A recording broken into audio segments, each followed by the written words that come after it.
돌고래 등에 탄 인어가 감미롭고 조화로운 소리를 내자 거친 바다가 그 노래를 듣고 잠잠해졌다. 윌리엄 세익스피어. 오늘날 학자들은 수많은 인어의 흔적을 발견했으며 또한 그들의 흔적은 전 세계적으로 광범위하게 발견되고 있다.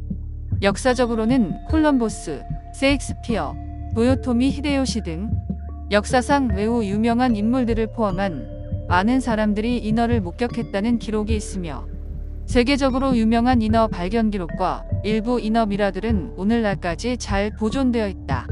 최근에는 기술의 발달로 그들의 존재가 우연히 카메라에 포착되기도 하면서 인어의 존재 가능성을 높여주고 있다. 1998년 고고학자들은 이집트에서 3만 년 전 선사시대 인류가 남긴 동굴 벽화를 발견했다. 이 벽화에는 인어를 연상시키는 사람의 몸에 물고기의 꼬리를 가진 생물이 묘사되어 있었는데 그 그림은 마치 두 발 달린 인류와 사람 몸에 물고기 꼬리를 가진 생물이 사냥감을 놓고 경쟁하는 듯한 모습을 하고 있었다. 이 그림은 역사상 가장 오래된 인어의 존재를 증명하는 기록이다. 서기 1세기 로마의 박물학자이자 자연학적인 지식을 집대성한 내추럴 히스토리의 저자였던 플리니우스는 그의 저서에 로마의 한 장군이 아우구스투스 황제에게 보낸 서신의 내용을 기록했는데 그 내용은 다음과 같다. 수십 마리의 인어가 바다 해안가에서 죽은 채로 발견되었는데 반은 인간, 반은 물고기이며 온몸이 비늘로 덮여있는 여성의 모습을 하고 있었습니다. 그들의 몸에서는 좋은 향기가 납니다.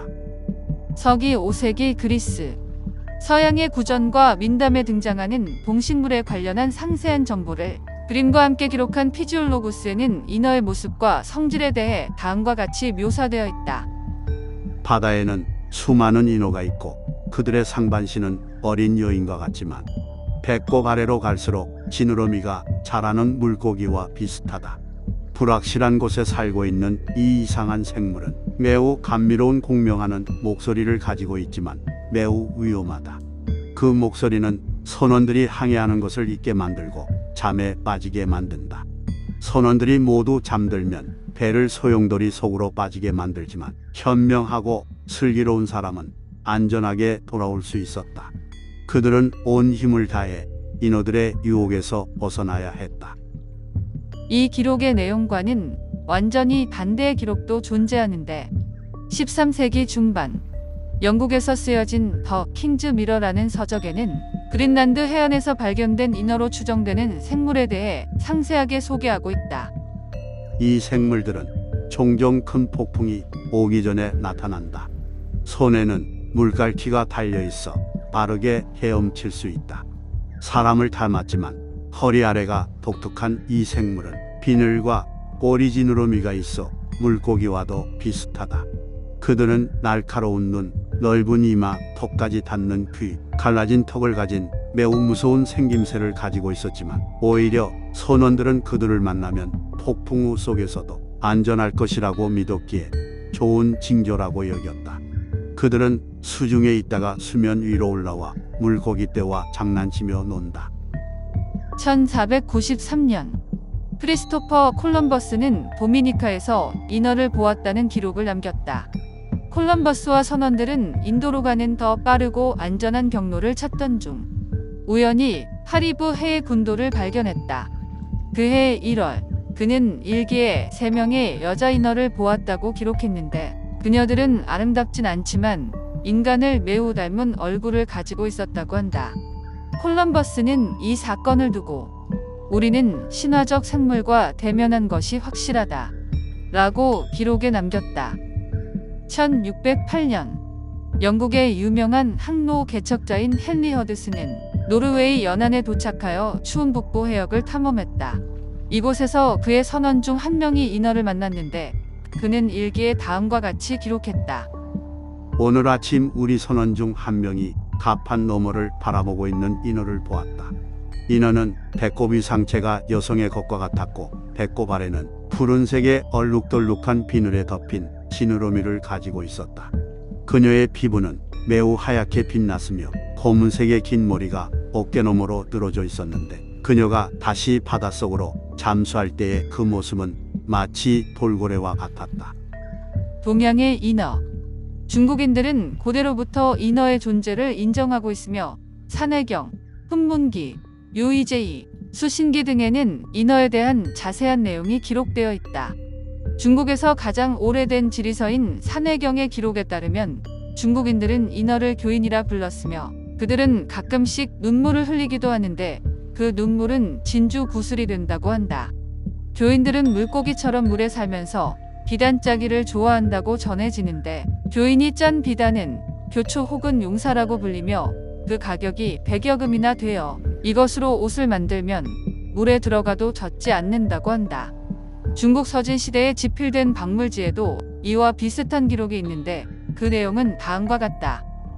교인은 물고기처럼 물에서 살면서 비단을 짜며 가끔 물에서 나와 인가에 기거하며 생사를 팔았다. 그리고 떠날 때는 자신을 기거하게 해준 집주인의 그릇에 눈물을 흘려 진주 구슬을 채워 집주인에게 보답하였다.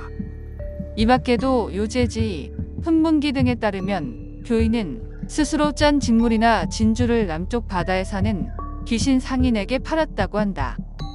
조선시대, 조선의 해양사전인 자산어보에는 인어에 대한 다양한 정보가 있을 뿐 아니라 인어의 종류와 그에 따른 각각의 특징까지 모두 자세하게 기록되어 있다.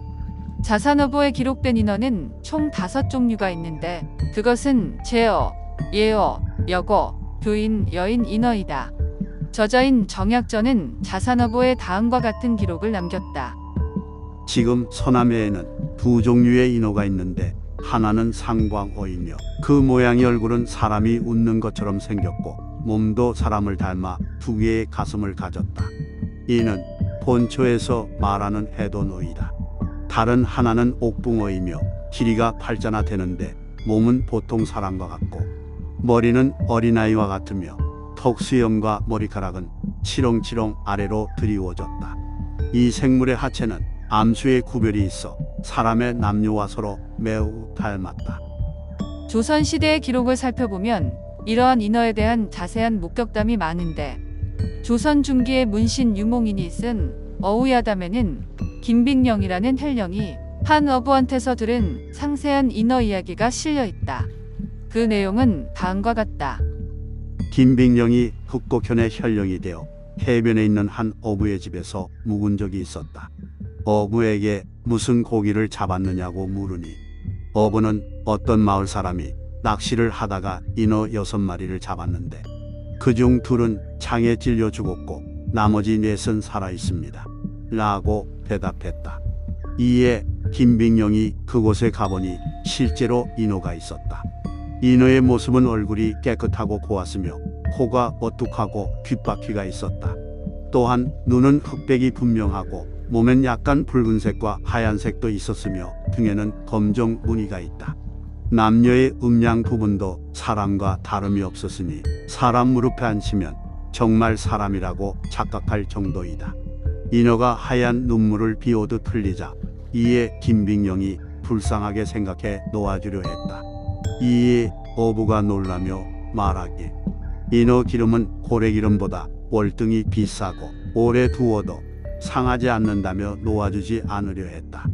김빅령은 크게 꾸짖은 후 그것을 억지로 뺏어서 바다에 놓아주었다.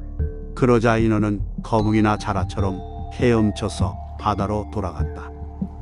또 일찍이 간성지방에 어만이 있어 그곳에서 어부가 인어 1마리를 잡았는데 그 인어는 피부가 눈처럼 희고 여자 같은지라 호기심에 인어에게 야한 놈을 던졌다. 인어는 그걸 듣고 마치 2 토운정이라도 있는 것처럼 좋아하며 웃었다. 인어 남녀는 모습이 마치 사람과 같아 바닷가 사람들이 그 암컷을 잡으면 못에 기르며 더불어 교접하는데 그 모습 또한 마치 사람과 같았다. 마침내 바다에 놓아주니 갔다 돌아오기를 3차례나 반복하고는 다시 바다로 돌아갔다. 이 밖에도 조선에는 여러 기록이 존재한다. 조선의 실학자 위백규는 그의 저서인 존재집에 인어에 대한 기록을 남겼다. 근년에 어부가 인어를 잡았는데 크기가 3살짜리 아이 같았다. 모든 생김새가 사람 같았고 다만 수염이나 머리카락은 없었다. 사람들이 가까이 가서 보니 슬프게 울면서 눈물을 흘리며 두 손으로 앞쪽 중요 부위를 가렸으니 이는 남녀의 구별이 천리의 자연스러운 법칙이기 때문이다.